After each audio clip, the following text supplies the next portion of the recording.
토론이란 특정한 무엇에 대해서, 논제에 대해서.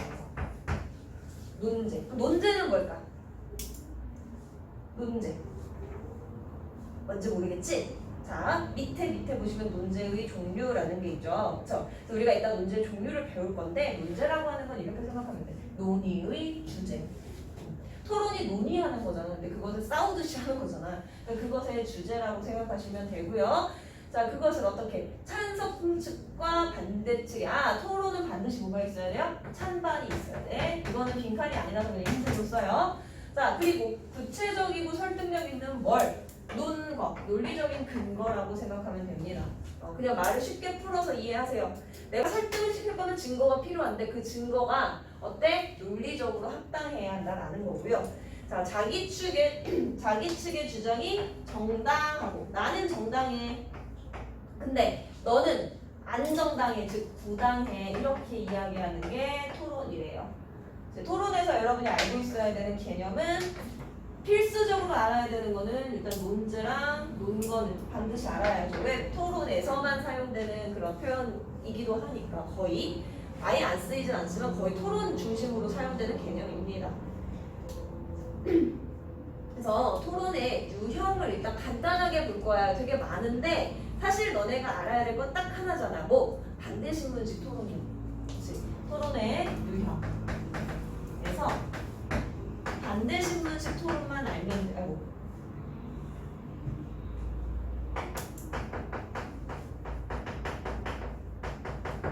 반대신문식 토론, 다른 말로 교차조사식 또는 세단 토론 이렇게 되어 있는데 싸우는 거야. 반대하는 측에서 그러니까 나랑 반대되는 측에서 제시한 주장에 대해서 계속 허점을 지적하는 거야. 너 그거 말한 거 맞아? 그거 확실해? 팩트체크 됐니? 막 이러고 계속 이제 논리적인 허점을 따져가지고 내가 이길 수 있게끔 하는 토론을 이제 반대신문식 토론이라고 하고요. 뭐 직파식 토론도 있고 링컨, 더글러스 토론도 있고 의회식 토론도 있고 크래퍼건 토론도 있는데 안 배울 거야. 그냥 가세요. 빈칸만 불러드릴게요. 이거 쓰지도 않을 거야. 일단 의회식 토론, 사회자의 중재와 집행에 따라 찬성측, 반대측 입장에서 토론 진행하는 거야. 근데 일반적으로 우리가 알고 있는 대부분의 토론은 고전식 토론 아니면 의회식 토론이라고 보면 돼요. 그래서 텔레비 나와가지고 아저씨들 막 이제 떠들고 맨날 그러는 거 그렇게 보시면 되고요. 칼포퍼 토론은 교차조사식 또는 반대신문식 토론이랑 비슷한 건데 마지막 반론을 제외하고 교차조사가 진행되는 방식으로 팀원이 3명이야. 그게 이제 반대신문이랑 조금 다른 거야. 그러니까 이 토론의 유형은 누가 몇 명이 참여하냐 그리고 어떤 과정을 거치느냐 그런 거에 따라서 종류가 달라진다. 그렇게만 보시면 돼요. 여러분은 그냥 반대신문식 토론만 알면 됩니다. 그 다음에 논제라고 하는 것이 있지요. 문제는 아까 우리가 여기에서 보이세요. 그래서 여기에서 이렇게 정리를 할게요. 문제의 유형, 종류. 첫 번째, 사실론제가 있는데 사실론제는 뭐냐면 어떤 사실이 참이냐 거짓이냐 참 거짓에 대해서 따지는 거야. 예를 들어서 이런 게 사실론제에 해당해요. 뭐냐면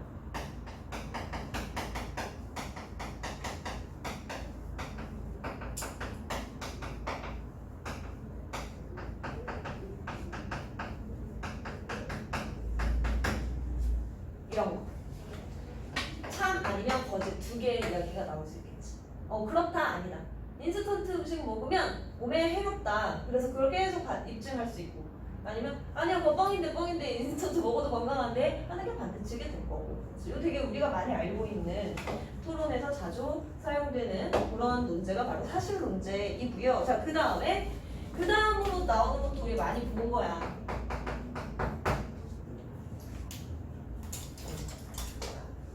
가치논제는 옳고 그름에 대한 가치 판단을 하는 거야.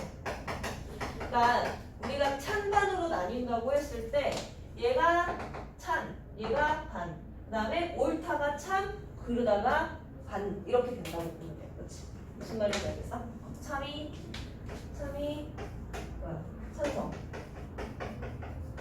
거짓이 반대. 그다음에 가치 판단은 옳고 그름이니까 옳고 그름. 그래서 이게 찬. 이런 식으로 형성이 되는 거예요. 예를 들어서 이런 거.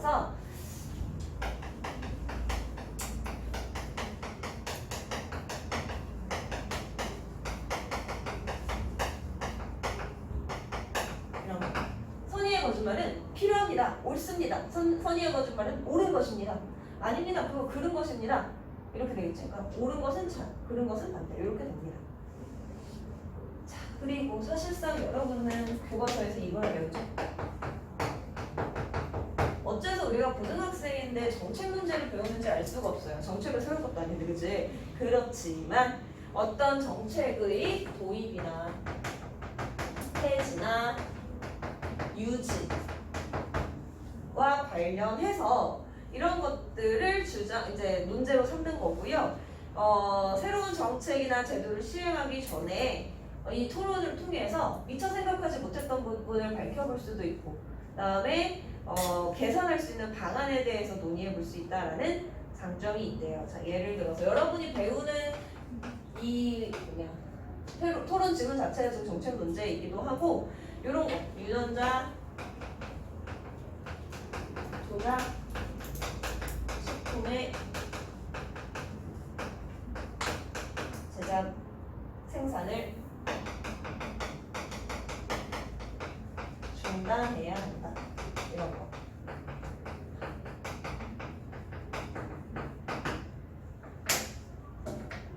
얘는 유전자 조작 식품이라고 하는 거는 어떤 정책과 관련된 것이기 때문에 정책 문제인 거고, 얘를 중단한다라고 하는 건 폐지에 해당하는 거겠죠. 그래서 이런 거에 대해서 이제 중단하자, 아니다, 뭐 이런 관점들이 나뉘어서 이야기를 하게 될 겁니다.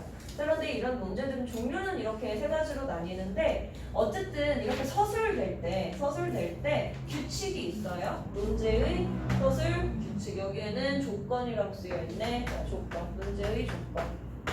첫 번째. 기본적으로 뭐가 있어야겠어? 찬반 있어야죠. 찬반에 양론이 성립할 수 있어야 합니다. 그렇다면 여명 선생님은 예쁘다. 이런 게 되냐고?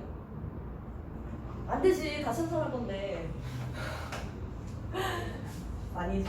그래서가 아니고요. 사실인지 거짓인지 밝힐 수 없고 가치도 아니잖아. 그치? 그래서 논제가 되면 안 되는 거야. 그다음에 두 번째, 이 여명 선생님이 예쁘다를 우리가 논제로 할 수 없는 두 번째 이유는 입증할 수가 없어서요. 야, 이쁘다는 증거가 그 기준이 뭔데? 눈, 코, 입만 있으면 예쁜 거냐? 이렇게 하면 안 예쁘지. 그렇지만 눈, 코, 입이 뭐 눈의 크기가 얼마여야 되고 뭐 이런 게 있는 것도 아니고, 그죠? 자, 그 다음에 비슷한 맥락이야. 구체적이어야 한다는 거. 예쁘다라고 하는 건 입증이 불가하면서 동시에 추상적인 거지. 예쁜 게 뭐 딱 우리가 구체화, 수치화할 수 없는 거니까.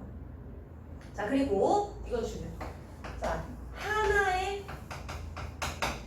하나의 과제만을 갖고 있어야 돼. 유전자 조작 식품을 생산을 중단하여 동물 복지를 실현해야 한다. 이런 건 안 된다는 거지. 자, 그다음에 공동체에서 논의할 만한 뭐가 있어야 한다? 가치가 있어야 한다. 사실 여명은 예쁘다는 이게 없어서, 논의할 가치가 없어서 우리의 논제가 될 수 없습니다. 네. 그러니까 이런 거는 마침 또 5개긴 한데, 이제 좀 토론을 깊이 있게 출제하고 싶은 선생님들은 이렇게 나올 수 있어요. 보기에다가 또는 뭐 1, 2, 3, 4, 5에서 문제를 여러 개 주는 거지. 근데 이걸 좀 깊이 있게 하는 선생님들은, 그래서 뭐 기억, 니은, 미음 해가지고 얘네를 사실 논제인지 가치 논제인지 되게 구별하는 선생님들도 있고, 그렇게 출제하는 경우도 있고, 아니면 여기에서 논제가 될 수 있는 것만 골라라. 그랬을 때 여기에 조건에 해당하지 않아서 빼지는 애들 이런 찾는 것도 있을 수 있고, 그래서 여기 있는 내용들을 조금 공부를 해주셔야 돼요. 내가 아까 막 딱히 필요 없을 것 같은 건 나중에 할게 했잖아. 이건 해야 돼. 이건 해야 돼요. 자, 그 다음에 논거. 여기 이제 논거가 있잖아. 그치? 논거를 보러 갑시다. 논거. 자, 개념은 무엇이냐? 논거. 논제가 우리가 이제 논의하는 그 주제에 대해서 그것을 뒷받침하는 논리적인 근거. 아까 배웠지 내가 논리적 근거라고. 논리적 근거. 그 논리적이라고 하는 거는 무슨 뜻이냐 그러면 논리라는 게 잘 모르겠잖아. 무슨 말인지. 그치? 그러니까 주장이 있으면 얘가 그것을 뒷받침하는 근거라는 뜻인데 이렇게 뒷받침할 때 얘가 타당해야 해. 그게 논리적 근거야. 내가 야, 여명 선생님 예뻐 라고 주장을 하고 싶어. 왜냐면 여명 선생님 눈이 두 개거든. 그거는 타당하냐? 아니잖아. 근데 우리가 수지가 예쁘다는 거는 주장할 수 있지. 수지 너무 예뻐. 왜냐면 수지는 피부가 백옥같이 하얗고 머릿결도 좋고 매우 큰 눈을 갖고 있기 때문이야.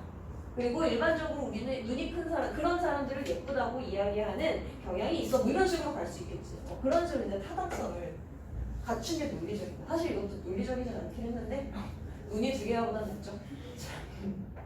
자, 그럼 논거는요 논리적 관련성이 있다. 즉 타당성이 있어야 한다라고 하는 거, 타당성이 있어야 한다라는 거 기억하시고 두 가지 종류가 있네요. 사실 논거와 소견 논거가 있는데 사실 논거 뭐 쓸 거 없어. 그냥 동그라미만 치면 돼. 사실 논거는 객관적, 통계적, 보편적. 여기에다가 동그라미. 자, 객관적, 통계적, 보편적. 자, 그래서 사실 논거가 많으면 어떻게 된다? 신뢰성이 높아진다. 신뢰성. 여기 있는 네 가지는 사실 논거와 관련해서 여러분이 꼭 알고 있어야 돼요. 그러니까 미인에 대해서 이 사람은 미인이다라는 걸 뒷받침하기 위해서 일반적으로 미인이라고 언급되는 사람들의 뉴스 기사를 모두 모았다. 그런 것도 하나의 시도가 될 수 있겠지. 사실 논거니까. 근데 그게 뭐 받아들여질지에 문제가 있겠지만 어쨌든 그 사람은 이 사실 논거를 모은 거라고 볼 수 있는 거고요. 자, 소견 논거는 뭐야? 해당 분야의 권위자나 전문가. 권위자 전문가. 그다음에 이 소견 논거의 신뢰성에 영향 미치는 건 뭐냐면 권위의 정도야. 권위의 정도.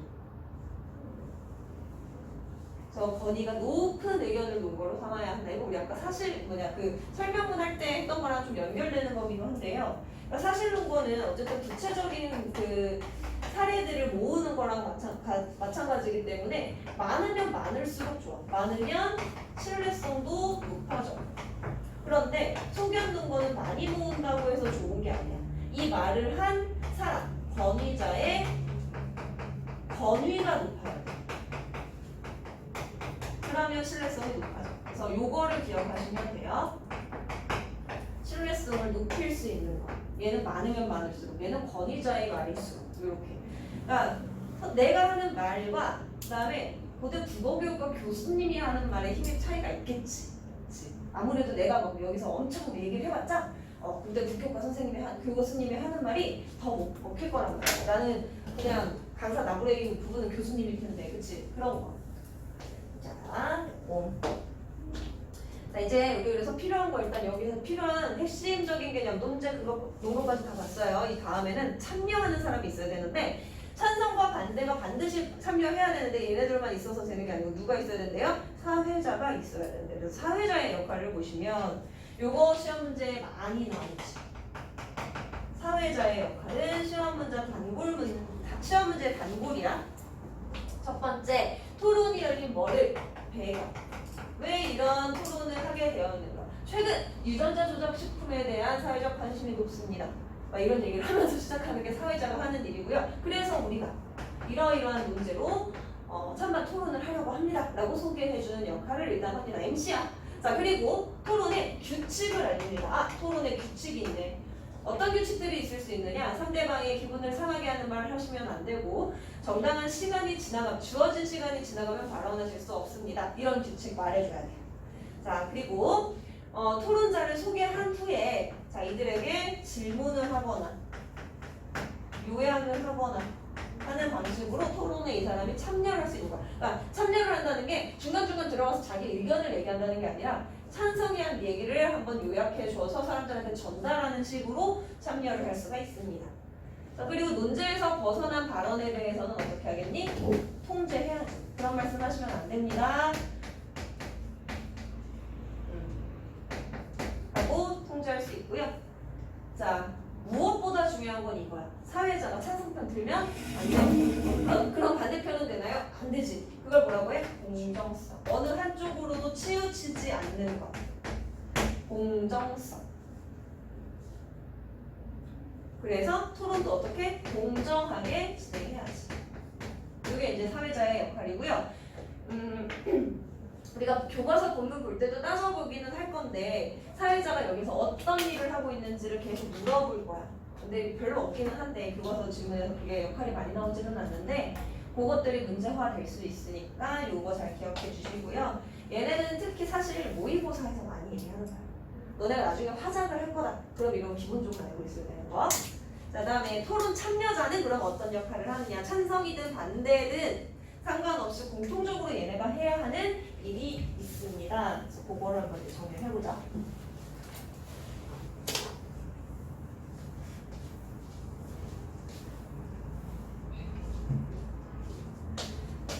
토론 참여자가 어떻게 해야 하느냐. 첫 번째, 토론에 참여를 하려면 내가 뭘 가지고 토론할 건지를 알아야 될 거 아니야. 그래서 문제를 분석해야 돼.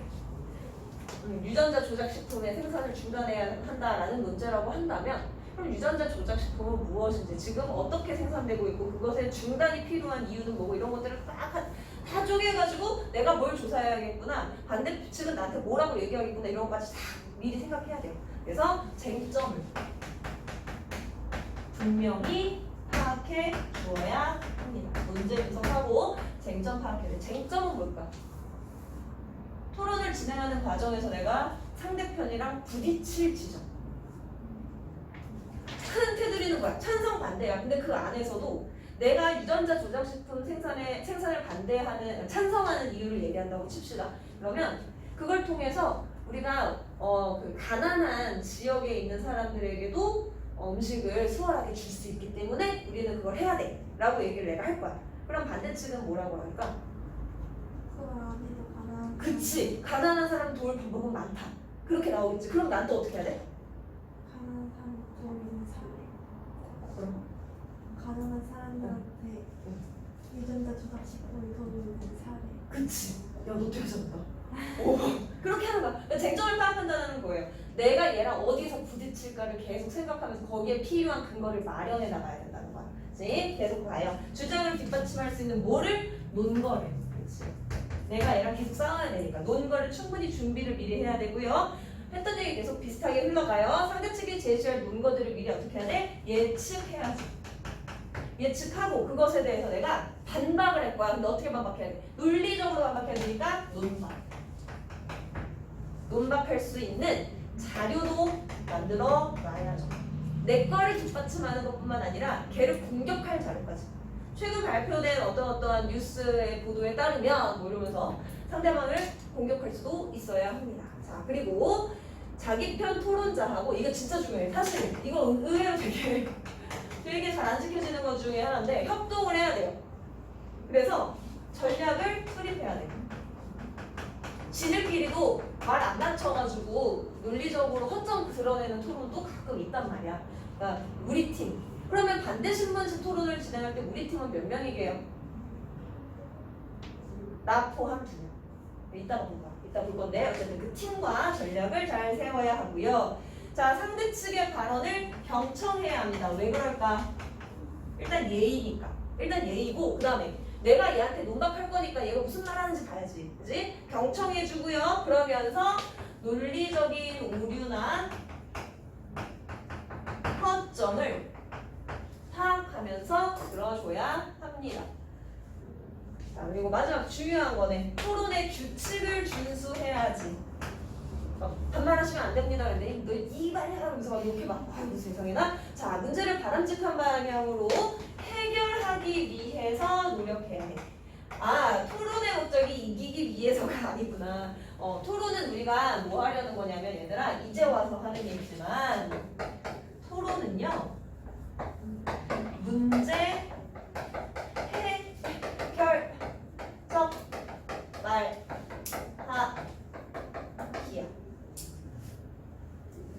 문제 해결적 말하기에 포함되는 방법인데 그 중에서 경쟁하는 거지.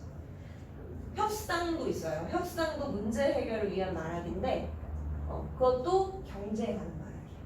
근데 뭐가 다르냐? 토론은 나만 맞아. 협상은 너도 맞고 나도 맞을 수 있는 그 지점을 한번 찾아볼까? 이렇게 되는 거야. 그래서 토론이라고 하는 건 문제 해결을 목표로 하기 때문에 우리는 이렇게 해줘야 된다. 이거는 문제 해결을 위해서 노력해야 한다. 토론 참여자의 태도는 그냥 읽어보시면 되고요. 역할별 전략도 읽어보시면 돼요. 이 정도까지 디테일하게는 안 나와. 근데 토론 참여자의 역할은 이게 이제 여러분 교과서 지문이랑 얽혀서 뭐 여기서 찬성 1은 주장을 뒷받침할 수 있는 요거를 충분히 준비한 것 같아. 뭐 이런 식으로 엮일 수 있으니까 본 거예요. 자, 그 다음에 중요한 거. 반대신문식 토론이 드디어 나옵니다. 이 모든 것들을 바탕으로 해서 우리가 이제 반대신문식 토론을 할 건데 이건 뭐냐? 개념이 뭐다. 어떤 문제가 있어. 그런데 그것을 두고 찬반 양측이 상대에 질문을 던지는 토론 방식입니다. 근데 그 질문을 왜 던져? 궁금해서가 아니야. 이 질문의 목적은 반박이야. 그래서 우리가 그 질문을 뭐라고 불러요? 반대신문 또는 교차신문 이렇게 부르는 거야. 그러니까 질문을 하는 목적이 마치 경찰이 범인 취조하듯이 하는 거지. 자, 특징. 첫 번째, 찬성 측과 반대 측이 각각 몇 명? 각각 두 명.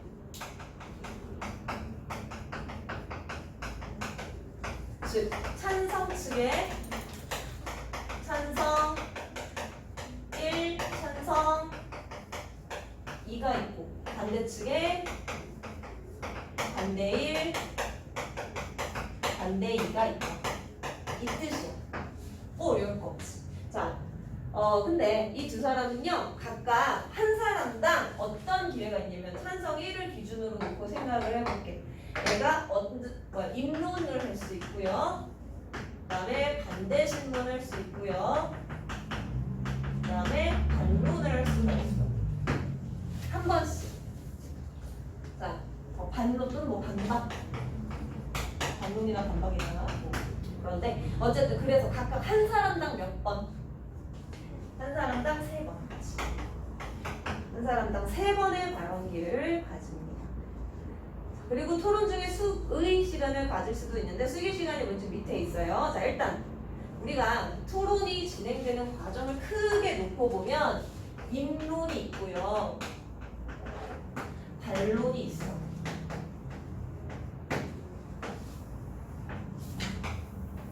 그리고 이 입론에 따른 반대 신문이 있습니다. 이렇게 구성이 되는 거거든. 그러면 입론이라고 하는 건 뭐냐? 자신의 입론을 여기다 쓸게요. 자신의 주장을 제시하는 부분이 입론입니다. 여기에 근데 나의 주장 하나만 들어가야 되나? 꼭 그렇지는 않아요. 내가 생각하는 필수 쟁점을 포함해서 대표적 가장 큰 주장과 그것을 뒷받침하는 세부 주장들이 이렇게 들어갈 수가 있어요. 자, 그리고 이것에 대한 반대 신문은 상대의 논리적 오류를 지적하는 거예요. 근데 논리적 오류를 지적하는 방법은 여러 가지가 될 수 있어요. 자료를 잘못 해석한 거 아닌가요? 잘못 가져온 거 아닌가요? 아니면 너무 과대 해석한 거 아닌가요? 아니면 당신이 알고 있는 정보가 맞나요? 뭐 등등등. 그다음에 반론, 반박 또는 반론이라고 할 수 있는데 이건 뭐예요? 일단 입론에서 다룬 것을 전제로 하면서 다른 새로운 걸 가져오는 게 아니고 입론에서 언급한 걸 가지고 해야 돼. 거기에서 언급했던 쟁점 돌아보니까 막 싸웠잖아. 우리 중간에 반대신문하면서 싸웠잖아. 근데 여기에서 유일하게 공격 안 받은 게 있다. 그럼 그게 유리한 거야. 그치? 그래서 그런 유리한 것들을 선택해서 나의 우위를 입증하는 말하기가 반론이고요. 숙의 시간이라고 하는 건 뭐냐면 꼭 있어야 하는 것은 아니기 때문에 그냥 그런 게 있나 보다 정도만 알면 돼요. 전략을 짜는 거야. 중간에 잠시만요 저희 수기 좀 하겠습니다 하면 잠깐의 시간을 줘요. 길게 주지는 않아. 그래서 사회자에게 요청하면 승인을 얻으면 그냥 지들끼리 갑자기 그러면 안 돼. 그리고 토론의 맨 마지막 단계 바로 앞에서는 사용할 수 없어. 무슨 얘기냐면 맨 마지막에는 뭐 해야 돼? 맨 마지막에는요 반론을 통해서 나의 우위를 밝히는 게 마지막인데 그때 가서 갑자기 수기를 하겠다고 하면 상대방 얘기 다 들어놓고 거기서 반론 짜는 게 되니까 안 된다는 거야. 자, 평가는 그래서 마지막에 사람들이 대신원들이 막 평가하듯이 합니다. 자, 빈칸이 어마어마하게 들어가 있지. 그치? 12번에 찬이 하나 써있기는 하는 것 같은데, 그치? 자, 요거 순서 할 건데요. 그다지 그렇게 많이 어렵지 않아. 원리만 알는데 일단 찬성 측이 먼저 시작할까요? 반대 측이 먼저 시작할까요? 찬성 측이 먼저 시작해야 돼요. 왜? 찬성하니까. 찬성하니까. 자, 무슨 말이냐? 오른쪽에 보시면 위에서 두 번째 줄에 토론에서 찬성 측이 먼저 입론하는 이유. 자, 얘 표시 좀 해주세요. 자, 왜냐? 얘는 뭐 하는 거냐면 바꾸거나 새로운 제도를 도입하자라고 하는 입장이야. 자가 아니라 입장임으로 먼저 일어난다는 거. 무슨 얘기야? 유전자 조작 식품의 생산을 중단해야 한다. 하면 원래 하고 있었던 걸 바꾸자는 얘기니까 왜 그래야 하냐? 우리 지금껏 살아온 대로 살면 되지 왜 바꿔야 되지? 하는 것에 대해서 얘가 먼저 깔아줘야 된다라는 거예요. 그걸 우리가 뭐라고 하냐? 입증 책임이라고 합니다. 밑에 있어요. 입증 책임과 반증 책임이라는 표 있지? 그래서 두 개 연결해라. 요거 기본적인 개념이고 여러분 프린트에 있어서 내가 한 번 더 언급해주는 거. 학교 프린트에 있는 얘기야. 그러니까 찬성 측은 뭐가 있다? 입증 책임. 우리가 이 제도를 새롭게 도입해야 하는, 변화시켜야 하는 것을 입증할 필요가 있어. 그래서 먼저 이야기를 합니다. 반대로 얘네는 뭐라고 해? 반증을 하죠. 반증을 해서 반증 책임을 받습니다. 자, 그럼 어쨌든 입증 책임으로 인해서 찬성이 먼저 이야기를 하는데 아까 찬성 어떻게 된다고? 찬성 1, 찬성 2가 있다고 그랬잖아. 누가 먼저 얘기를 해야겠어? 찬성 1을 먼저 얘기를 해야지. 순서가 얘가 숫자가 1이니까. 찬성 1이 입론을 합니다. 자, 그럼 그 다음에 뭘 해야 된다고? 반대 신문을 해야겠지. 누가? 반대쪽에서 해야죠. 반대 신문을 해야겠지. 누가 하면 좋을까? 자, 반대에게는 1과 2가 있습니다. 근데 반대도 입론을 해야겠지. 그쵸? 반대도 입론을 할 때 누가 먼저 할까? 1번이 해야 돼. 그치? 그렇다면 얘가 반대 신문한 다음에 바로 얘네가 입론을 해야 되거든? 이때 이 입론을 누가 하겠어? 반대 1이 합니다. 그럼 반대 1이 붙이고 장붙이고 혼자 다 하기 겁나 빡세. 그래서 반대 2가 된다. 돼요? 안 어렵지. 요거 하나 하고 나면 끝나. 근데 이제 사다리 타기 하듯이 하고 가면 돼. 자, 반대 1이 입론을 하면은 이것에 대해서 반대 신문을 누가 하는데? 찬성이 하겠지 당연히. 자, 근데 잘 생각해야 돼. 이 다음에 뭐 할 거야? 입론을 할 거야. 누가? 찬성 2가. 아이고. 왜 아까 얘가 입론했으니까 찬성 2가 입론할 차례란 말이야. 그럼 여기는 누가 해? 1이 해. 잠깐 쉬었으니까 1이 하면 돼. 되죠? 자, 그럼 찬성 이렇게 왔어. 그럼 얘에 대해서는 반대 신문 누가 하면 돼? 그치? 왜? 아까 얘는 이미 했어. 그러니까 반대 1의 기회가 남아있어요. 그렇겠지. 자, 그럼 반대에서 이제 입론을 하게 되겠는데 입론 누가 하면 돼? 반대 1은 아까 했으니까 반대 2가 입론을 하면 되겠죠. 그럼 여기에 대해서 반대 신문은 누가 해? 그치, 남은 애가 지금 찬성이니까. 됩니까? 안 어렵지? 놀랍게도 이게 다고요. 자, 이러고 나서 자, 반대 신문을 얘가 한 다음에 이제 두 번씩 발언이 다 끝났단 말이야. 각자. 그러면 이제 반론으로 넘어가야 돼요. 반론은 누가 먼저 시작할까? 반론이니까. 입론은 찬성이 있고 반증 책임이 얘네한테 있으니까 반론은 얘네부터 합니다. 그래서 반대부터 시작을 하는데 반대 그럼 누가 말해? 1이 해야지. 그치? 반대 1이 반론을 할 거야. 자, 그러고 나면 주거니 받거니 해야 되니까 얘한테 가야 돼. 그럼 찬성 1이 반론해야지. 얘는 그 순서대로 가면 돼. 자, 그리고 찬성 1이 반론했어. 자, 그 다음에 반대에게 순서를 넘겨주고 반대 2가 반론하고 그 다음에 찬성 2가 반론하고 이렇게 해서 끝나요. 이 순서 어떻게 짜는지 알겠어요? 원리만 알면 돼. 사실 이거 하나만 나오면 찬성 1이 인론을 시작한다만 나오면 그 다음부터는 선생님이 방금 했던 것처럼 하시면 돼요. 시험에서 근데 이거 물어볼까요 선생님? 물어보는 미친 선생님들이 가끔 있어. 너무 재밌잖아. 너무너무 이거 막 외우게 하면 애들 미쳐버린단 말이야. 근데 사실은 이거 딱 요렇게 세 개? 요 정도만 알고 나면은 너무너무 쉽죠. 원리를 알면 끝났어. 자, 이제 우리에게 시간이 많이 남지 않았는데 너무 중요한 내용이라서 빠르게 해보겠습니다. 이제 뭘 할 거냐? 쟁점. 쟁점이라는 얘기가 아까도 나왔어. 우리가 토론에 참여하는 사람들이 쟁점을 이제 고려해서 문제 분석해야 된다 막 이런 얘기를 했는데 쟁점은 싸우는 거란 말이야. 근데 싸우려면 그냥 막 싸우냐? 그게 아니라는 거야. 일단 쟁점별로 논증을 구성하는 방법이라고 쓰여 있는 것부터 볼게요. 쟁점별로 논증을 구성하기 위해서는 일단 뭐가 들어가야 돼? 주장이 들어가 줘야 돼.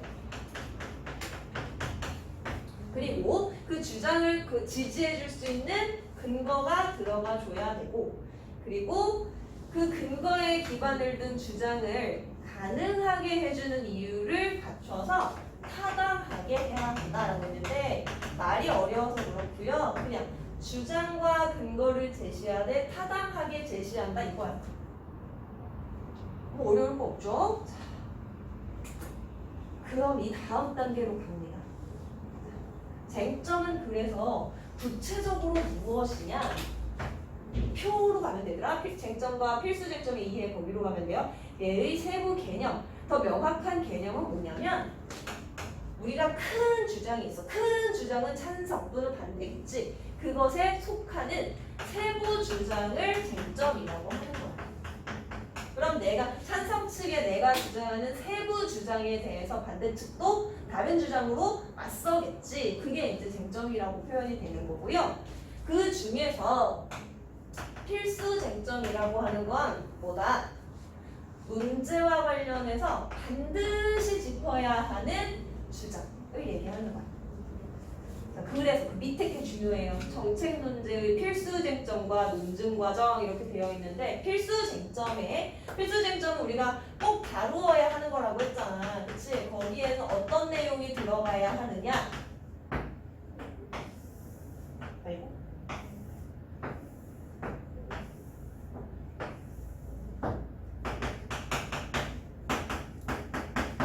이렇게 해놓고 다른 건 일단 뒷칸은 나중에 하고요. 요거를 외우세요. 일단 문제의 심각성. 무슨 얘기야? 자, 우리가 지금 뭘 하자라고 하는 상황이잖아. 뭘 하자. 뭐 정책 논제니까. 뭐 정책을 시행하자 아니면 하지 말자. 뭐 이런 얘기를 하는 건데 하지 말자가 아니라 중단하자. 그치? 하자 또는 중단하자. 뭐 이렇게 얘기를 할 텐데 왜 그렇게 얘기하는지 지금 문제가 매우 심각합니다 라고 하는 게 찬성의 할 얘기야. 그러니까 우리가 지금 중단해야 돼요. 아니면 이 정책을 해야 합니다. 이런 식으로 변화를 요구해. 심각하니까 변화합시다. 얘는 뭐라고 할까? 안 심각해. 아니야. 이렇게 얘기하는 거야. 아니야. 아니. 계속 이렇게 하는 거야. 자, 그러면 문제의 심각성만 제시하면 되는 게 아니죠. 심각해. 근데 지금 내가 제안하는 이 논제에 따라서 가면은 유전자 식품을 중단하면 문제가 해결돼. 이렇게 가야 돼. 그래서 문제의 해결 가능성을 언급하는 거. 순서가 그렇게 되는 거야. 문제 해결 가능성을 그렇게 가는 겁니다. 뭐 여기 해결 방안의 실행 가능성 이렇게 되어 있는데 해결 가능성이라고 이해를 해도 되는 거야. 근데 여기에서 시간 가능이라고 하는 게 또 중요한 게 뭐냐면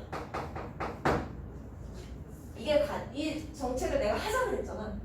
그 정책이 될 건지 안 될 건지도 밝혀줘야 된다는 거지.